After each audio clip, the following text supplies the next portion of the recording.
जयपुर पंचायत के छौड़न मारा है छाता है।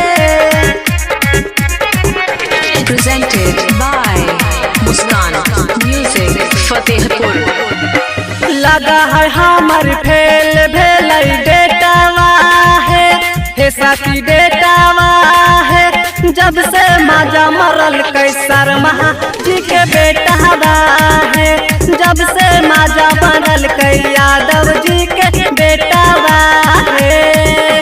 लगा है हमर फेल भेलै डेटावा है साथी डेटावा है। जब से माजा मरल कैसर महा जी के बेटावा है। जब से माजा मरल कै यादव जी के बेटावा है। जब से माजा मरल कैसर महा यादव जी के बेटावा है। मुस्कान म्यूजिक फतेहपुर।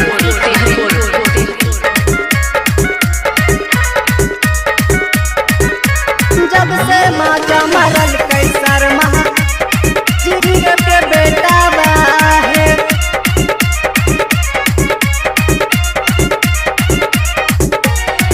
जयपुर पंचायत के छौड़न नहीं छोड़ा मौका है। मिलते ही चांद से सीधे मारा है चौका है।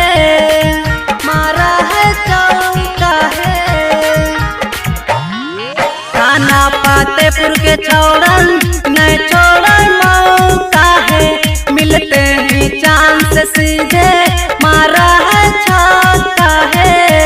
कर है दर्द सकी हमर पेटावा है सकी पेटावा है। जब से माजा मरल कैसर महा जी के बेटावा है।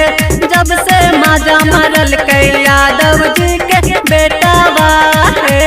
जब से माजा मरल यादव जी के बेटावा है।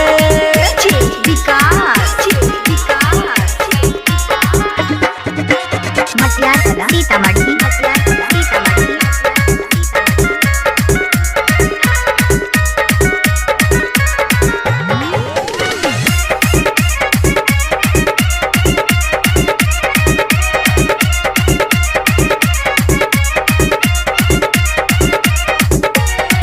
तोहफा में कहा है गो चीज दे बनाए का है।